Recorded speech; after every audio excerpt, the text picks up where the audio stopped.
Hello students of class 12 আমরা last ভিডিওতে digital বর্তনীর গুরুত্বপূর্ণ কিছু কনসেপ্ট এবং ফর্মুলা নিয়ে আলোচনা করেছিলাম ইন সামারিতে।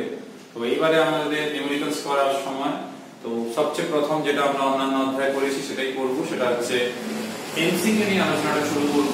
তো যেহেতু এখানে এমসিকিউ প্রশ্ন রয়েছে 17টা, কমই রয়েছে, সো আমরা সবগুলোই এই ভিডিওতে আলোচনা করে নেব।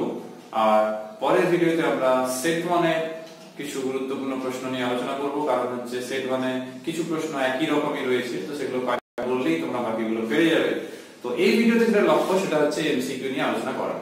তো এমসিকিউ লাস্ট ইয়ারের এডিশনের বইতে যদি 1920 যে ফার্স্ট এডিশনে যে বই ছিল সেটা যদি দেখা হয়, সেখানে মোট 17টা এমসিকিউ রয়েছে। তো 17টাই আমরা আলোচনা করব। সবচেয়ে ফার্স্ট যে কোশ্চেন রয়েছে সেটা হচ্ছে একই রকমের প্রশ্ন পরপর রয়েছে, যে 6, 7, 8, 9 আর দুইয়ের দাগেও একই প্রশ্ন রয়েছে, সেই 6, 7, 8, 9। তো দুটো প্রশ্ন আলাদা, একই রকমই দেখতে। তো প্রথম প্রশ্নে বলা রয়েছে যে 6, 7, 8, 9 সংখ্যাটির সবথেকে বেশি তাৎপর্যপূর্ণ অঙ্ক কোনটি? না, এই ক্ষেত্রে জিজ্ঞেস করা হয়েছে মোস্ট সিগনিফিক্যান্ট ডিজিট অর্থাৎ এমএসডি, আর দ্বিতীয় প্রশ্নের ক্ষেত্রে জিজ্ঞেস করা হয়েছে লিস্ট সিগনিফিক্যান্ট ডিজিট, মানে কম তাৎপর্যপূর্ণ জিজ্ঞেস করা হয়েছে দুইয়ের দাগে, আর প্রথমটায় জিজ্ঞেস করা হয়েছে বেশি তাৎপর্যপূর্ণ যেটা সেটা কোনটা। তো এইরকম যখন প্রশ্ন থাকবে তখন তোমরা যেটা মাথায় রাখবে সেটা হচ্ছে মোস্ট সিগনিফিক্যান্ট ডিজিট যখন হবে সেটা সব সময় সেটা পূর্ণ সংখ্যা আছে, যদি দশমিকেও থাকে, এক্সট্রিম লেফটে যেটা রয়েছে এই ক্ষেত্রে হচ্ছে 6, সেটাই হচ্ছে মোস্ট সিগনিফিক্যান্ট ডিজিট। তাহলে উত্তর হবে 6, সেটা অপশন রয়েছে অপশন এ তে। আর লিস্ট হবে এক্সট্রিম রাইটে যেটা থাকবে, যেটা দেখো অপশন রয়েছে ডি অর্থাৎ 9। তো খুবই সহজ, তোমাদের কোনো সমস্যা হবে না। এইবার দেখো 3 দাগের প্রশ্ন, বাইনারি সংখ্যা 100 নিচের কোন দশমিক সংখ্যাকে নির্দেশ করে? তো বাইনারি সংখ্যা রয়েছে 100, তোমাদের আমি থিওরি পড়ানোর সময় আলোচনা করেছি যে নাম্বারিংটা আমরা এইভাবে নিজের মনে রাখার জন্য করতে পারি। তো সেটা হচ্ছে কেমন না, 1 into 2 to the power 2, পরের গুলো এমনি কোনো কন্ট্রিবিউশন নেই, তবুও লিখলাম বোঝানোর সুবিধার জন্য। তাহলে দেখো 4, তো এখানে দেখো অপশন 4 একটা রয়েছে, সেটা হচ্ছে সি অপশন 4। কোশ্চেন নাম্বার 4 এবং 5 যদি আমরা লক্ষ্য করে দেখি, একই রকমেরই প্রশ্ন রয়েছে যে 0.6789, আর শুধুমাত্র একের দাগ এবং দুইয়ের দাগের সঙ্গে যে পার্থক্য সেটা হচ্ছে যে এটা ভগ্নাংশ, আর নিচের যেটা 5 দাগে রয়েছে সেটা হচ্ছে কি না, সেটাও ভগ্নাংশ, কিন্তু একের দুইয়ের দাগে ছিল পূর্ণ সংখ্যা। তো 4 দাগের প্রশ্ন রয়েছে সবথেকে বেশি তাৎপর্যপূর্ণ। তো আমি বলেছিলাম এখানে যেরকম এক্সট্রিম লেফটে, তো এখানেও তাই, দশমিকের যেটা জাস্ট পরে, অর্থাৎ এটাও হচ্ছে এক্সট্রিম লেফটে, কারণ 0 তো এমনিও পয়েন্টে থাকছে। তো এই ক্ষেত্রেও কিন্তু উত্তর হবে 6, আর এই ক্ষেত্রে এক্সট্রিম রাইট অর্থাৎ 9। তো যদি আমরা অপশনগুলো দেখি, তো এটা হচ্ছে অপশন এ, এই ক্ষেত্রে হচ্ছে অপশন ডি। নেক্সট যে কোশ্চেন আছে সেটা হচ্ছে কোশ্চেন নাম্বার 6, এটা খুবই সহজ প্রশ্ন। তোমরা দেখবে একটা NAND গেট রয়েছে, কিন্তু ওর ইনপুটকে ফিউজ করা রয়েছে, অর্থাৎ দুটো ইনপুটকে একসঙ্গে করে দেওয়া রয়েছে। এবার জিজ্ঞেস করা হয়েছে যে এই যে বর্তনীটা কিংবা এই যে লজিক গেট রয়েছে এটা কার সমতুল্য? যখন দুটো ইনপুটকে ফিউজ করে একটা ইনপুট করে দেওয়া হয়েছে, তখন স্বাভাবিকভাবে এখানে আমরা পাবো এ বার কিংবা এ কমপ্লিমেন্ট, অর্থাৎ এইটা হয়ে যাবে একটা নট গেটের মতো। তাহলে এটা হবে অপশন ডি। নেক্সট কোশ্চেন, সেটা হচ্ছে কোশ্চেন নাম্বার 7।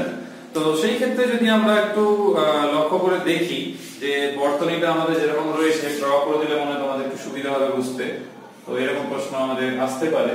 তো দেখতে পাচ্ছি যেটা ইনপুটে 0 রয়েছে, 1 রয়েছে, আর কি রয়েছে না এখানে একটা AND গেট রয়েছে, আরেকটা OR গেট রয়েছে, সেখানে ইনপুট আবার রয়েছে কত 1 0, আর এই আউটপুটটা AND গেটে ইনপুটে আছে, আর এর সঙ্গে একটা NOT গেট যুক্ত আছে। আর যেটা জিজ্ঞেস করা হয়েছে সেটা হচ্ছে কি না y1 y2 এই দুটো যে আউটপুটটা এটাই। আর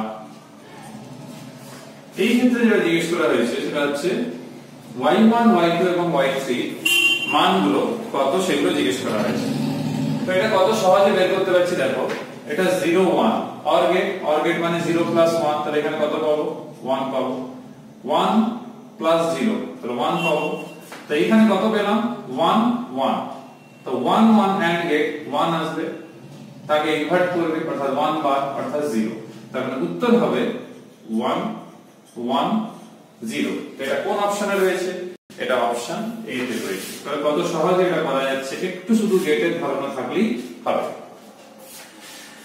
8 যেটা প্রশ্ন নাম্বার, একটা অর গেটের আউটপুট এক কখন হবে। যতগুলো অপশন রয়েছে বি অপশনটা দেখবে, আমরা জানি অর গেটে যদি সত্য সারিতে দেখো 0 1 1 0 আর 1 1 তিনটেতেই আউটপুট কিন্তু 1 হয়, তাহলে এটা হবে option B. Next question number 9, একটা ট্রুথ টেবিল দেওয়া রয়েছে, লক্ষ্য করে তোমরা দেখো এই ট্রুথ টেবিলে এখনই যেটা আমি বললাম সেটাই রয়েছে। 0 1 এ 1 রয়েছে, 1 0 তে 1 রয়েছে, আবার 0 0 তে 0 রয়েছে, অর্থাৎ 0 0 0 বাদে বাকি সবে 1 রয়েছে। তো এইটা শুধুমাত্র এই যে দেখতে পাচ্ছ অর গেটই সম্ভব, তাহলে এটা হচ্ছে অর্থাৎ অর গেট, তাহলে এটা অপশন হবে 9 এর দাগে ডি। নেক্সট হচ্ছে কোশ্চেন নাম্বার 10 এ একটা সত্য সারণী দেওয়া রয়েছে, বলছে এটা কোন গেটের হবে। তোমরা যদি একটু মার্কিং করে দেখো, পুরো এর মধ্যে 1 শুধু হয়েছে 0 0 তে, তার মানে অর গেটের সম্পূর্ণ বিপরীত, ওই জন্য এটা হবে নর গেট, কমপ্লিমেন্ট হয়ে গেছে, তার মানে শুধু 0 0 তে 1 হচ্ছে আর কোনোটাতে কিন্তু নেই, এই জন্য এটা হবে option B. Next question number 11, সেইখানে একটা ট্রুথ টেবিল কিংবা একটা সত্য সারণী দেওয়া রয়েছে। তো সেই সত্য সারণীর মধ্যে বলা রয়েছে 0 0 হলে 0, আবার 1 1 হলেও 1। তো এটা যদি হয়ে থাকে তাহলে এটা কোন গেট হতে পারে। তো তিনটে গেট এখানে রয়েছে, তোমরা লক্ষ্য করে দেখবে, একটা অর গেট রয়েছে, সেটা আবার ফিউজ করা অর গেট রয়েছে যা দেখতে পাচ্ছি আমি, কিন্তু এটা এ এটা বি, এরকম একটা অর গেট রয়েছে। নেক্সট রয়েছে যেটা এখানে ওয়াই, নেক্সট রয়েছে অ্যান্ড গেট, তার এরকম এ বি আর এখানে ওয়াই, ফাইনাল যেটা রয়েছে সেটা হচ্ছে একটা নট গেট রয়েছে। সো তিনের দাগ যেটা, অর্থাৎ 1 নম্বর গেট, 2 নম্বর গেট, 3 নম্বর গেট, এটা তো এমনিও বাতিল, কারণ এর একটা ইনপুট আছে, আমাদের যে প্রশ্নে যে সত্য সারণী দিয়েছে সেখানে দুটো ইনপুট রয়েছে, তাহলে this is already discarded, that থাকছে না। সো প্রথম দুটোই থাকছে। তো এর মধ্যে যদি দেখা হয়, যখন 0 0 হবে এটা 0 হবে, যখন 1 1 হবে এটাও 1 হবে। সেম এখানে দেখো 0 0 হলে 0, 1 1 হলে 1, তার মানে যে অপশনে 1 এর গেট আর 2 এর গেটটা থাকবে সেই অপশনটাই ঠিক। তো সেই অপশনটা রয়েছে কিন্তু সি তে, তাহলে উত্তর হবে সি। নেক্সট কোশ্চেন নাম্বার 12, তো 12 টা বইতে করে দেওয়া রয়েছে, সেজন্য আমি বলছি না, এটা নিয়ে আমি বিস্তারিত আলোচনা করেছিলাম যে ডিজিটাল সংকেত দেখে আমরা আউটপুটটা কিভাবে বুঝবো, কিংবা আউটপুট দেখে ইনপুট দেখে সেটা কোন গেট সেটা আমরা কিভাবে বুঝবো। সেটার জন্য যেটা আমাদের করণীয় হচ্ছে সেটা হচ্ছে সংকেতটা দেখা, স্কোয়ার ওয়েভ থাকে অর্থাৎ বর্গাকার তরঙ্গ থাকে, কোথায় হাই স্টেট কোথায় লো স্টেট, সেই যুক্তিটাও বইতে দেওয়া রয়েছে হিন্টসে, আশা করি তোমাদের সমস্যা হবে না। এবারে আমরা আলোচনা করব কোশ্চেন নাম্বার 13। কোশ্চেন নাম্বার 13 এ দেখো a plus b equals to y, sorry y equals to রয়েছে a into b। তো যে সম্পর্কটা রয়েছে, আচ্ছা দুটো রয়েছে, এটা 14 তে রয়েছে, কোনো অসুবিধা নেই, আমরা একই সঙ্গে আলোচনা করে নেব। 13 তে রয়েছে অর গেটেরটা আর 14 তে রয়েছে অ্যান্ড গেটের, একই ব্যাপার। তো দুটোই আমি একই সঙ্গে আলোচনা করে দিচ্ছি। তো 13 টাকে বলা রয়েছে যে a plus b equals to y Boolean বীজগাণিতিক সমীকরণের জন্য নিচের কোনটি সঠিক। তো অনেকেরই মনে হবে যে অপশন এ টা সঠিক, কারণ a plus b তো হচ্ছে, কিন্তু যেহেতু এটা একটা বুলিয়ান অ্যালজেব্রা অর্থাৎ যুক্তি কিংবা লজিকের উপরে নির্ভর করে, লজিক গেট এই কারণে একে বলা হয় যেহেতু লজিকের উপরে কাজ করে, তো শুধু যোগ করলে তা হবে না। এই ক্ষেত্রে ক্ষেত্রে দেখো অপশন বি তে একটা কথা লেখা আছে, এটা কিন্তু আমরা অর গেট পড়ার সময় পড়েছিলাম, যখন এ উচ্চতর অথবা বি উচ্চতর হবে অথবা এ বি উভয় উচ্চতর হবে তখন y উচ্চতর হয়। অর্থাৎ 0 1 হলে 1 হয়, 1 0 হলে 1 হয়, আবার দুটো ইনপুটের কথা বলছি অবশ্য, 1 1 হলে 1 হয়, তো দুটোই হয় কিন্তু। এই জন্য অর গেটের বৈশিষ্ট্য যেহেতু এটা, সেজন্য অপশন বি হবে। 14 দাগে যদি আসা যায় একই রকম প্রশ্ন, এখানেও সে একই কথাই বলা হয়েছে যে নিচের কোনটি সঠিক। তাহলে দেখো অপশন সি যেটা রয়েছে, তোমার অপশন এ ভাবলে হবে না, এটা নরমাল অ্যালজেব্রাতে হয় y a to b, যেহেতু এটা লজিক গেটে লজিক্যাল এক্সপ্রেশন, বুলিয়ান এক্সপ্রেশন, সেই জন্য অপশন সি হবে। যখন a অথবা b এর মধ্যে কেবলমাত্র কোনো একটি উচ্চ স্তরে না থেকে উভয় উচ্চ স্তরে থাকে তখন y উচ্চ স্তরে থাকে। কেন?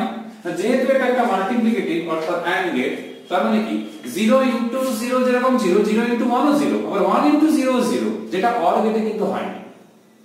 এই জন্য 1 1 হলেই কিন্তু হাই স্টেট পাওয়া যায়। তাহলে দুটো ইনপুটের ক্ষেত্রে একটা মাত্র স্টেট ছিল, কিংবা তিনটে ইনপুটের ক্ষেত্রেও তাই, যখন সব স্টেট গুলো হাই তখন এটা শুধু হাই হয়। এই জন্য এটা হবে কিন্তু অপশন সি। নেক্সট কোশ্চেন 15, এটা আমি একটু আগেই বললাম, বুলিয়ান বীজগণিত কোনটির উপর আবশ্যকভাবে নির্ভরশীল? লজিকের উপর নির্ভরশীল, তার মানে এটা হবে option B. Question number 16, boolean বীজগণিতের নিচের কোনটির মান 1 নয়? তাহলে 1 নয় মানে কি মান হতে পারে? 0। তাহলে আমার সব খোঁজার দরকার নেই, এর মধ্যে যেটা 0 সেটাই অপশন হবে, কারণ এখানে কি বলেছে বুলিয়ান বীজগণিতের নিচের কোনটির মান 1 নয়, তার মানে 1 হবে না। তোমরা লক্ষ্য করে দেখো অপশন এ a+1, আমি আগের চ্যাপ্টারে ফর্মুলাতে মানে সরি আগের ভিডিওতে ফর্মুলাতেও বলেছি a+1 সেটা 1ই হয়।